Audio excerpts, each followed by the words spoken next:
Welcome into Swamp Sippin, and today we are deep in Cajun country, New Iberia, Louisiana, just south of I-10. We are sitting down with Philip Mestayer from Distillerie Acadian. You know, he's taken heat from the industry. He's wrestled Louisiana's climate, and today we sit down and talk three brand new bottled and bond expressions. So pour one up, and let's get to sipping.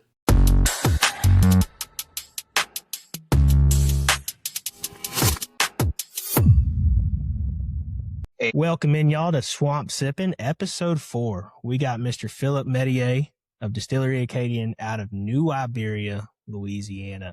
You know, this thing all started as a homebrew favor for a friend, and now he's 10 years into Louisiana's first bourbon and coming out with a bunch of new expressions. Philip, how are we doing tonight? We're doing good. I'm glad to be here. Happy to drink a little bourbon with you and talk shop. Yeah. So when you started out with the same mash bill y'all are making today in Cajun's Cut. How did that come about? Yeah, so the initial intent of the distillery when we first started was we realized that there was bourbon starting to come out in some of our surrounding states, but we didn't have a bourbon here in Louisiana. Now, we didn't, start out to, hey, let's become the first Louisiana bourbon. It happened to be that we were, and proud to be able to say that. I'll also be the first one to tell you that the first bourbon that we put out was not great. Made a lot of changes to every step of every process, and really proud at what we're putting in the bottle now, and even more excited about what we will have coming out in the future. But I guess to start out, we didn't want to kind of play in the backyard with everyone else, trying to make a Kentucky bourbon with a similar profile. We want to differentiate ourselves, which is one of the reasons, not that we're the only one or the first ones to ever make a 4-grain, but it's not as common, right? So that's why we elected to start with a 4-grain of Cajun's Cut. And what we really wanted to seek out after, it wasn't a specific profile. It was just, hey, let's be craft. Let's be grains in your face, just flavor for days and a never-ending finish. And happy to see that, especially the Cajun's Cut bourbon, the Matrimony, it's hit the mark of what we kind of our vision of what bourbon is here in Louisiana. So how did it go from a weekend hobby to a full distillery? How long did that actually take off? Well, so if you look back, we're a 10-year company, just finally coming out with bottle and bond. Like you said, we started once a month on the weekends, and that was kind of us getting our feet under ourselves first, right? Getting our craft right, making sure that our processes were solid. But even starting out, it took us 2 years to get permitted with the federal and state government. Then we finally got permitted with set. And I used to work at a machine and welding shop all throughout high school, college, growing up. And so our first still that we had, I built it myself, and it was a 240-gallon pot still. Made a decent product. But then fast forward to around COVID area is when we elected to kind of go a little more all in and get newer equipment, which is much more efficient, but made so much better of a final product and allowed us to fine tune the distillate coming out. Oh yeah. So y'all are still on a pot still, correct? Not exactly. So we're on a 4-plate reflux hybrid still. So I can run it as a pot still. I can run all 4 plates. I can run 1 plate. So depending on the product that I'm actually making is how many plates I'm running, how fast or slow am I running the deflegmator, and what proof am I coming off the still. So that still can bring us all the way up to around 180, 185 proof. Of course, bourbon has a regulation, can't come off the still over 160. And then you're starting to get into American light whiskey category, which we did make an American light whiskey in our experimentals, which we can talk about. But for our bourbon, our core line, we elect to come off the still around 140 proof, go barrel entry at 115, which is lower than kind of what we started. But the newer still is really allowed us to produce a better product and really fine tune the product that we have coming out. Yeah. So you openly said it earlier that your first bourbon was just not that good. How what was it like taking that criticism off the bat, and how did you approach changing what you had to get to where you are now? Well, look, we did have some fans of our first bourbon. Me personally, it was not where I wanted the product to be. And even I Mhm. sent a bottle off to a guy I know, influencer, and not sure if he wants me to shout him out or not. But he gave me a call and said, Philip, I don't think I can review this. And he's really, Mhm. big into craft, big into supporting the actual industry, and gave me criticism. And fast forward, he called me a couple years later and said, look, I see a lot of distilleries, talked to a lot of distillers, owners, give my own criticism, who am I? But not many people take what I say and change things up. And he said, I can tell that you have. He's like, I'd love to come in and do a podcast with you and just talk through kind of what those changes were and why did you elect to Yeah. change and how did you change? That's and now you've essentially drawn a line in the sand. You're no longer filling any small barrels. You're in full 53-gallon barrels. You're going minimum 4-year bottle and bond, 100 proof on your products. How did you focus in and say, hey, this is the minimum we're going to set, and that's where we're going to go from? Well, for the small barrels, you just kind of you live and you learn, you grow, you change, you adapt. And what we saw coming out of the small barrels, now pluses and minuses into using small barrels, but what we saw is we're so hot and humid here in Louisiana, which we accept. We don't condition our Yeah. barrel houses, whatnot. We accept that heat and that humidity, but you tend to pull so many more tannins out of those small barrels. So you can't really get to that age without over oaking the final product. So we're fully out of our 10-gallon barrels. We've never filled anything smaller than that. We're fully out of our 15s, but about 3 years ago, we made a big change to dump 98% of our 15-gallon barrels, and Mm-hmm. we elected to dump them and put them into brand new 53-gallon barrels. So kind of get into big barrel game, but more importantly, getting out of the small barrels. And what we're seeing Oh out yeah. of that is a much more approachable product, but Mm-hmm. in that as well. So talking small barrels into big barrels, proof is a big deal as well. So we used to go barrel entry proof at 124, which is right under that 125 bourbon regulation. And now we elect to spend a little bit more on barrel, a little bit more space to age these barrels, and we go barrel entry at 115. And what we Mm-hmm. are seeing and continue to see is you tend to pull more sugars out of the wood and less tannins, and it's even much more of an approachable whiskey and bourbon coming out of that. So yeah, we're accepting what our climate here is Louisiana and love it. We produce something so Yeah. special out of this climate that it's hard to replicate.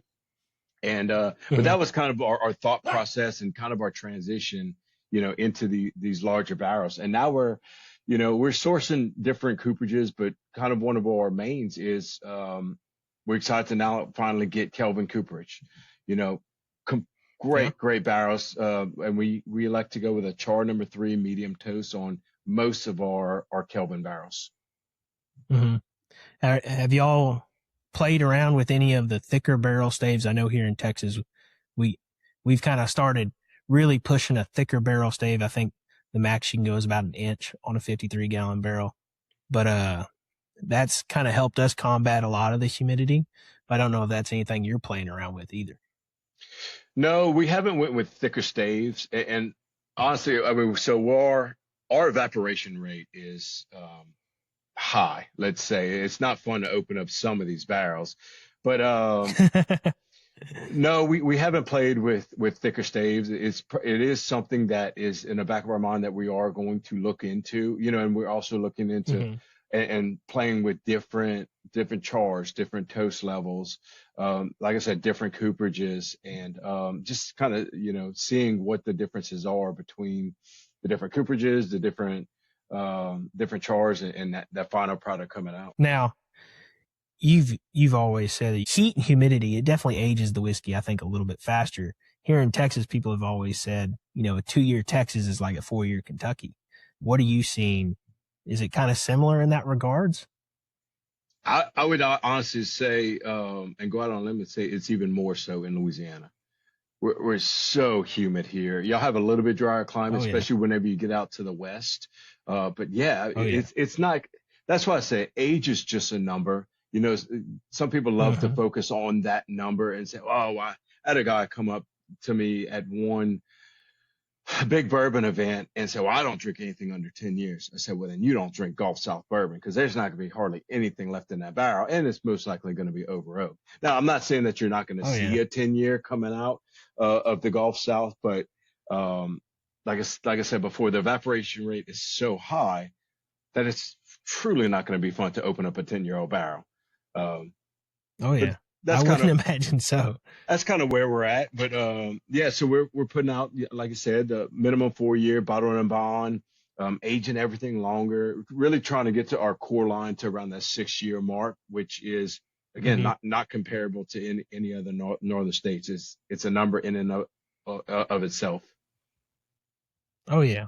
I think y'all are kind of within y'all's own lane. Y'all have something very unique within within your profile. For me, I got your matrimony here, and it still has some of that, you know, y'all's quintessential profile. And for me, that's always like a wildflower honey. It's super sweet, viscous right up front. But this matrimony, which is y'all's weeded expression in the bottled and bond lineup, is a lot softer, a lot sweeter. It's a bit more rounded in that sense. And you mentioned it earlier, that malted barley kind of brings in almost like a milk chocolateness on the finish. And it, even being at this bottled and bond, us whiskey nerds are going to say that 100 proof is still a little low, but it carries a lot while still being quite bright and approachable. I had someone tell me this week because we just came out with our bottle and bond was a couple of weeks ago, and to Philip, Mm-hmm. I have never had a bottle and bond that had this much flavor. You know, I took that as a great compliment because that's what we're striving to do. Say have packed with flavor, kind of never ending finish. I feel like these new bottle and bonds and then especially what we're going to put out in the future are truly starting to hit the mark of what our vision of Louisiana bourbon should be. Oh, yeah. And y'all do a lot to combat that. Y'all, like you said earlier, you do a lower barrel entry proof to kind of bring out a lot of those sweeter notes, less tannins, but y'all also do slow water reduction, correct? Yeah, so like we said earlier, the lower entry proof tends to pull the more sugar. So that's what we want to go in with this bonded over the the last portion of the aging process to add that water slowly so it can gradually start to pull more sugars out of the wood. And I think we truly hit the mark with these and it's at the profile that we wanted these and the standard that we wanted these bottle and bonds to kind of hit and also too, you're I guess in a way you're aging the water too, right? You know, you're not just adding Mm-hmm. water after the fact to get to that 100 proof of the bottle and bond.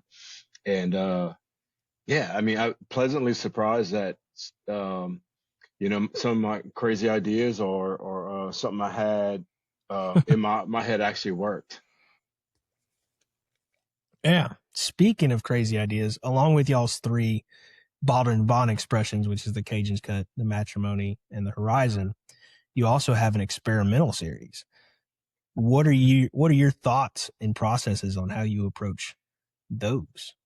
Yeah, so I had a little more time several years ago, and I'm a little OCD, can't sit still, want to try something different. Um, and I kind of lean on, some of these crazy ideas come out of my head. Some of them may come from friends and family, but they're all different. They're all different grains, different mash bills. They're supposed to not really mimic anything else. They're either whiskey or bourbons, but it's been fun playing with the different grains. As you know, we did a blue corn bourbon, we did a red, white, and blue. That's going to go to veterans, red corn, white corn, blue corn. Even made a That's awesome. weeded rye. I've never heard of a weeded rye before. Making a weeded bourbon, why not try a That's weeded rye? that So sounds crazy. that one we took the 20% Louisiana corn that we utilized for our rye whiskey and put 20% wheat. And let's see what happens, right? And that's what it's about. Let's see what these grains are doing. And knock on wood, every one of these, mashes and the distillate coming out have been so good. Our first one out the gate is we like to say Chantilly cake. This thing smells and tastes like Chantilly cake. And for anyone out there that doesn't know what Ooh, Chantilly cake is, because I talked to guys even in Mississippi, Alabama, and they don't know what that is. It's basically white cake, white icing on the kind of inside and outside with what is it, blueberries, strawberries, raspberries, kind of all intermixed into it. One of the best cakes you can ever eat. it's But all. this one smells and tastes like Chantilly cake. So that's gonna be our first one out of the Oh gate. yeah. It's not quite ready. Needs a little more time in the barrel. But yeah, they're so good. I think one of my favorites that I've made so far was I've always wanted to use the grain of triticale. Triticale is an awesome hybrid grain between rye and wheat. You are speaking my language. Yeah, That is, rye you are speaking my language. rye is going to bring in that spice note that we all love. It's going to bring in the mellowness from the wheat. And this mash, so it wasn't a bourbon. It was 70% triticale, so it can't be bourbon. It's going to be a whiskey. And this Mhm. mash tasted like cinnamon toast crunch, and it followed through on the distillate. Ooh, Wow, it was blew me out of the water on how good it was. So I'm gonna be kind of utilizing that grain here and there within some of our experimental mash bills. But yeah, back to that. I mean, that's what it's all about. Let's just see what the possibilities are. And you can already see the differences between our Cajun's Cut, which is a 4 grain bourbon, move to our Matrimony. You're still going to get a similar profile across our base, our core line, some similarities, but you get to showcase the grains, especially with the type of steel that we're using. We don't have a 30-foot or even taller column steel. We're utilizing a batch system with it's a reflux. So it's a 4-plate mhm. reflux steel where we can kind of fine tune the distillate coming out depending on how many plates we're using and how fast or slow we're running the deflagrator. Yeah, man. I lived down in Corpus Christi all throughout college years, South Texas, and there's a lot of triticale grown down there. That Really? really, I really want to see more of that. It's something I'm really excited for. I think there's a one distillery out of Dallas. They did 100% triticale, and I don't think it's hit the market yet. Been begging them to get me to try it. So I Chantilly cake, triticale, you were hitting all my notes, man. Now I actually just poured up the Horyezon. So this is your rye, and this one for me is it's like a fresh mint tea almost. A lot of honey in it, but I I said it the other day. I was feeling a little sick, and this one perked me right back up. It's so good, and I think this is, you've said it before. It's your favorite distillate, and might be your favorite out of the lineup It is. It's by far my if I favorite don't steal it distillate. all. It's rye is such an unappreciated grain because it's so hard to work with and the beta glucans within Mm-hmm. the rye. But it's my favorite mash to make. It's my favorite distillate coming off the still, and so excited to release it here pretty soon. But it's my favorite. It's my favorite that's going to be in the bottle. And to start out our rye, I had a good buddy kind of ask us if we were going to make a rye. I was like, I really don't like rye. Um, and he ended up sending me some Mm-hmm. bottles. And man, the bottles, I can't remember to the day what they were, but he was right. I wasn't drinking good rye. I kind of need to find my own way. So similar to kind of, our story back with Cadence Cut, why we made a 4 grain versus anything else. Um, Similar with the rye. What we didn't want to go in to the market with was a 95.5 high spice rye that you see in a lot of these Yeah. bottles on the shelf have. So we ended up dropping the rye percentage. So we have 67% rye. We put in 20% Louisiana corn, so you're going to get a little bit of sweetness in that corn. And then again, across our core lines, that 13% malted barley. So still bringing in some of that milk chocolate, a little bit on the mid palate to back in. And yeah, it's my favorite. You know, I guess it depends on the day. I think you're right. It's probably a coin toss between the Matrimony and the Horyezon. But that Horyezon, I think 6 days out of the week, it's probably going to be my favorite. It's so bright and fresh, and it has that spice on the back end a little bit, but it is so like mint tea. It's has a little bit of earthiness to it. but it's so delicious and absolutely crushable. So kind of getting back into that experimental series, have you had an experiment that failed? So knock on wood, no. Every single one of them has impressed me. So I hope I didn't just jinx myself, and we'll see now. But I got a couple more crazy ideas that I hope you'll I didn't probably just jinx you. no, you'll see it on our website. Like I said, we try to be a little more open, a little more very transparent as we can. You can see all of our mash bills on our website. Now we actually put all of our mash bills on the actual label on our bottles. But even all of our experimentals, we have them all on our website that lists out every single one that we've done to date, and we Yeah, continue to update as we're doing more. man, that's awesome. Now, I kind of want to talk about something. This is right before we're recording this, right before July 4th. This is America's 250th birthday. And Lost Lantern, an independent bottler out of Vermont, they set out to do something pretty adventurous and inclusive Ambitious, is probably the best thing very ambitious. Yeah. to say. They have made a blend of bourbon from each of the 50 states within the continental U.S. and Hawaii and Alaska, I believe, correct? All 50 states and more focused on craft is what they did, which Yeah. I could appreciate. And actually, I have it right here. So we're about to crack into this bottle. I'm with some friends and family tonight and going to crack into it. So yeah, Lost Lantern gave us a call. And when they first told us about this idea, I said, that's actually pretty cool. I've never even thought to even do that. Could you imagine the amount of coordination that is, right? Not just sourcing all the bottles, but figuring out which distillery that you want to include within each Exactly. state. So they ended up contacting us. They came down, fell in love with the bourbon that we're putting out, and so we shipped them up some barrels, and we're proud to represent the state of Louisiana, and very happy to be included in this blend. So Lost Lantern, they'll also take distilleries distillate or the final product and slap their name on it. So we shipped them up a few barrels, and I believe that there's a bottle of Cajun's Cut on their label going out to Boston pretty soon, if it's not already out. And that barrel was phenomenal that I gave him for that blend. So yeah, we're gonna crack into this tonight, and it's so good. I was a little hesitant, like how can you blend 50 different things and actually come out good? But every single comment and review that I've seen come out of these bottles is nothing short than amazing.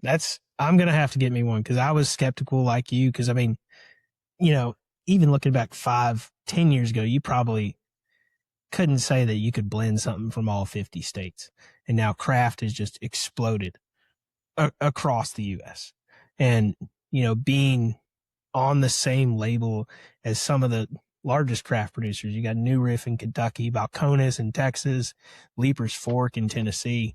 That makes me proud, that there's companies like that who see, the great things that are happening across the U.S. and want to bring something put together all in one bottle is amazing. And come out fantastic, right? Yeah, it really is good. So for anyone watching it, this is a must-have bottle, not just for the cool factor and look what I have on my shelf, but let's drink this thing up because it is that good. And it's awesome to see. And they even got one, I think. I didn't know that there's bourbon in all 50 states. So to even find that out, and for them to find that out and source all the barrels and get it together, that's awesome. Every single state has a bourbon. It's crazy. And yeah, it just makes you proud of where whiskey's at. Because, a lot of people are saying that, the whiskey bubble's popped. And you have companies like Jim Beam and a lot of our legacy distillers that are slowing a lot of production. But there's craft that is on the rise. You win your market, you're doing bigger and better things each year. You're releasing 3 new expressions at a bottled and bond label. How do you see the market in your eyes? It's tough. There are a lot of distilleries. Like I said earlier, we're fortunate enough, especially the product we're producing right now.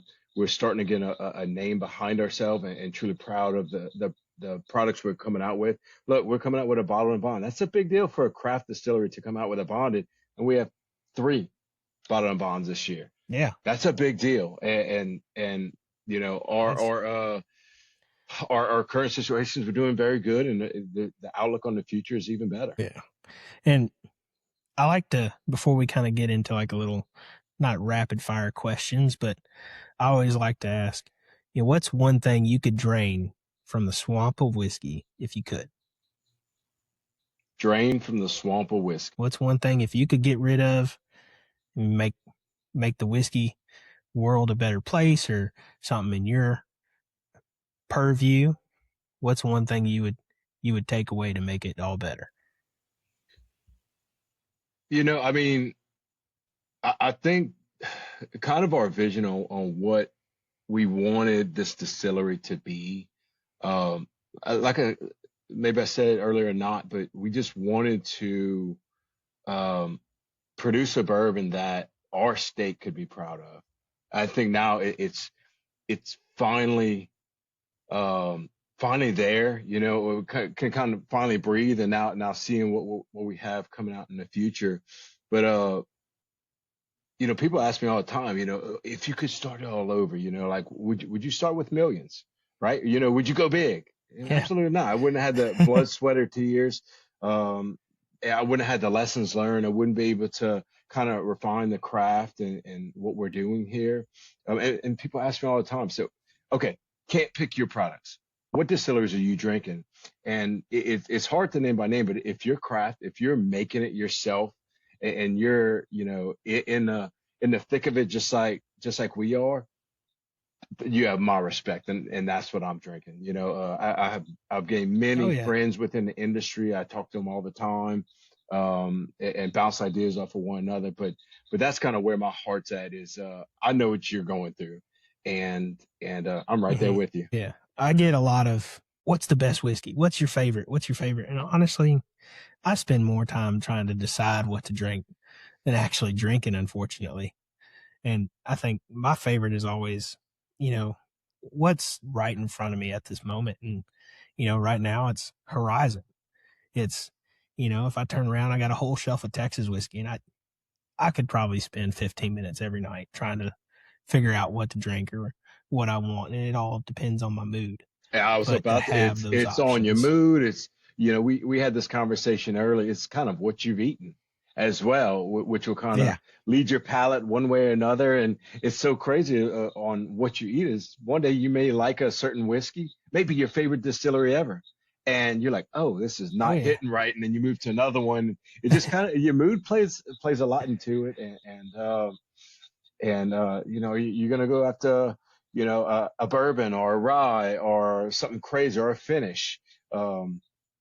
Every day is different. And that's why I love the whiskey industry. And I love, distilleries that are innovating and trying something different and saying, well, let's just see what it might not be good, but let's see, right? Let's play with it. Yeah. Now, what is something on the future that y'all have? Is there something you could shed some light on? Maybe tease a little bit besides some of the experimental stuff that we've already discussed? Well, so for our initial rye drop, which is coming, I've never heard of this one. So we have a Cajun bourbon that is finishing in a cranberry and Madagascar vanilla bean barrel. That was going to be dropped for Thanksgiving, so hence the kind of cranberry to lead it to Thanksgiving. Really, really good and different. Love that one. We're gonna. I have a honey finish coming out. One of my absolute favorite finishes that I knew personally myself I just had to do because it's one of my favorite finishes is we got a barrel from Hungary, a Tokai barrel. So we have bourbon in the Tokai barrel right now. It's freshly in there, but it's already my favorite finish, and it's not even ready yet. We have Tokai coming out. And we're just gonna we're not gonna overdo the finishes. That's not going to be us. We want to kind of, and even in our finishes, we will have some comments. Oh, I wish it was sweeter, right? We're not adding anything to the final product. Yeah. We're strictly aging it within these finishing barrels because we want the whiskey to shine first and have that little bit of sweetness and finish coming on kind of the back end. Y'all have done y'all have done some really cool finishes. Y'all very very much have strayed from the norm. Y'all haven't ever set in any kind of mold. Y'all have done a blueberry mead finish, or was it a blackberry mead finish? We did both. We did a Y'all blueberry also mead finish, a blackberry mead finish, and those were so popular. We have more coming out next year as well. We have a cigar blend of our T Moon that's going to be coming out most likely around Thanksgiving as well, probably same time as that cranberry, and that's kind of what it is. Like some of them you're going to see where, like the Tokai, my personal favorite finish. Absolutely wanted to do that, but then others you may have never heard of a finish like that before, and that's kind of what it is, almost in the same breath of our experimentals. They're different, they're unique. Yeah. Let's see what these are and can do. And y'all have kind of strayed on that experimental line. You released a product called T Moon, which, if you don't know, it has cane sugar in the mash, and I know that you've said it before. It becomes a hard sell, but it is absolutely delicious. Your double oak T Moon, your 10th anniversary T Moon, I thought was killer. That strawberry triple oak finish was absolutely delicious. Take us through your thought process on adding that cane sugar. How'd you decide on that? Well, we wanted a product that was just so unique, and until recently, I'd never known of anyone else doing something like that. So it's a 4-grain corn, rye, wheat, and barley, and then we add cane sugar to the mash before fermentation. So as soon as you add any sugar, you can't call it whiskey. So federal government makes us call it spirits distilled from grain and cane. You get notes of a whiskey, you'll get sweetness of a rum. I like to say if whiskey and rum had a baby, it'd be T Moon. And quite honestly, it is our worst seller in the store. It's our bestseller at the distillery. It's more of a hand sell. I have to tell you kind of what it is, what it's not trying to be a whiskey, and then you go and taste it like, this is so unique. It's so smooth. And just because it's a hand sell, because we have kind of more of our bottle and bond, core lines, experimentals coming out, we actually stopped making it quite a few years ago. And we should be fully sold out of all T Moon, double oak T Moon, cigar blend, all T Moon in general, end of this year, Q1 of next year. So really sad to see it go. It was our first product out of the gate, but we want to kind of lean more and heavily into the whiskey, say rye whiskey and bourbon categories, kind of move away from that. Same thing goes with our Bon Vale. That's our American single malt. People are actually a little disappointed at us that we stopped making it because it's so good, but single malt doesn't sell. I know there's individuals out there and groups that say American single malt is the next big thing. We don't personally see it. So sad to see that one go as well. Again, that one also will probably be sold out by the end of 2026 and more focused on the bourbon side of it. So if anybody has a chance, get a bottle of it because it's very good. And kind of that milk chocolate, dark chocolate on the back end of the palate that we're talking about with our core line, this is across the board. It's milk chocolate for days. It's so viscous and oily, and it's such a good bottle. And the one you had with the toasted pecan and the amburana, that one knocked it out the park. And I'm not a single malt guy, but that one, it might have changed me a little bit. And y'all also do a couple barrel aged gins every now and then, correct? We do. We have a store in Mississippi that has tried to get us to barrel age a gin for a couple of years now. And finally, they convinced us, because I sent them a sample of just some hazmat gin that we had. It was 167 proof, 168 proof. And they fell in love with it. Immediately called me on one of their podcasts and said, can we barrel age this? And I was like, fine, it's been years. Let's do it. But what we ended up doing was we barrel rested it and we released it at 166.2 proof. So way over hazmat. You're going to get those massive flavors. And we really didn't know, how the market was going to react to it. We just knew that we liked it, and it's sold out in 5 minutes. That store immediately called me and said, I have a problem. Wow. I said, "Oh boy, what's your problem?" He said, "I'm gonna need some more of that gin." So we have another batch of it going right now, so that should be out here pretty soon. Man, that's a good problem to have. When you're making stuff that you're proud of and that you like, I think that really shines on your consumer base too. So now, before we kind of call this one off, as a resident, I grew up in Southeast Texas. I always call myself Cajun adjacent. My last name is French, but that Texas always wins out. Now, on a little bit of Cajun food, gumbo or etouffee? Oh, I'm going with gumbo. But and that's I love to cook. Gumbo And when all I day. cook, I'm not gonna cook your everyday Shoot, meals. I'm I I'm cooking Cajun I all day love long. making So gumbo. so give me a fricassee or a courtbouillon. That's what I'm going after. Mm-hmm. Shoot, I think the last time I made gumbo, I got my big Magnolite pot. I made a big thing of chicken and sausage, but I also made a Creole red roux seafood gumbo with king crab and shrimp. Oh Really? man, that was good. Oh, Now, it's now so you good. don't have tomatoes in That your gumbo, do you? not my chicken and sausage gumbo, but that Okay. red roux had a little tomato paste in it. That was that seafood one, but that was that had a little New Orleans flair in it. On your boudin, Billy's, Kochner's, Best Stop. What's your go-to? I'm personally going Billy's. My daughter is big into cheerleading, and there's a Billy's right by, and that's a must stop every time we go drop off to cheer a few times a week. So I'm gonna have to say Billy's on that one. Billy, I grew up. I think we stopped at Billy's every time we were in Louisiana. But here lately, we just got a Best Stop on I-10 in Mont Bellevue, Best stop is kind of very good as well. outside of Baytown. So I've been a Best Stop man here for the last year and a half or so.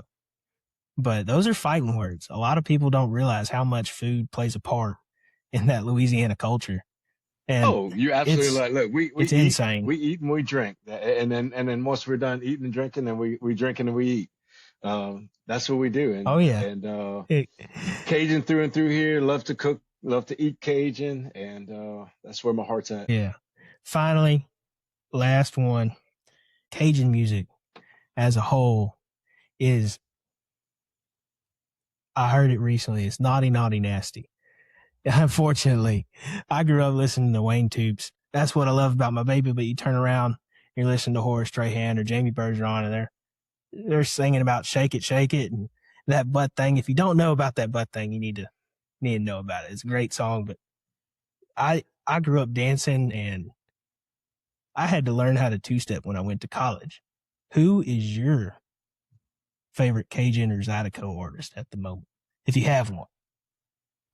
Oh man, that's a maybe Wayne Toops. I like me some Wayne Toops, but so we do a few farmers markets around, and that's what I love about Mm-hmm. this farmers market. You're always going to have a little Cajun band there playing Zydeco and just kind of bring you back to your roots, where it's just nice to uh to be Oh around yeah, that culture and be able to teach your kids that culture as well. 100%, 100%. Now, tell the folks where they can find you. Where all are you at? Not only in New Iberia, but if they can find you online and things like that. Yeah, so we're all throughout Louisiana, Mississippi, a bit of Colorado, more in the Colorado Springs, Denver area. Where you could go on our website. We're on Bourbon Outfitters, and yeah, like I said before, we will eventually expand to more states. I know we've been asked and asked to go to Texas and Arkansas and Florida and Georgia, and we frankly just can't produce enough right now. So we'll get there. Be patient with us. We'll get the whiskey out to you. Well, if y'all are ever in the New Iberia, Lafayette area, they're just 20 minutes south of I-10, and y'all really need to stop in, say hi. I'm sure Philip would be happy to have you, show you around, and take you through everything that they are about. And if y'all are liking what y'all are seeing, if y'all are enjoying the show, please like, follow, subscribe. You can find myself on all the social medias, Instagram, TikTok, Facebook. Podcast here is on YouTube, Spotify, and Apple Podcast. Philip, they can find y'all on Facebook, Instagram. Yep, Facebook, Or I don't mainly believe y'all are on Facebook and TikTok. Instagram. I believe a little bit of TikTok. I don't mess with too much of that, but yeah, just go check out our website as well. Like we said earlier, all of our descriptions on all of our products, all of our fun experimentals that we're leaning into as well. All of that information is on there. Or if you just have a question, just give us a call, shoot us an email, and we're happy to talk about it. There, we are open book, and there's no question left unanswered. That's awesome. Hey, well, y'all have a wonderful evening. We'll catch you on the next one. Cheers.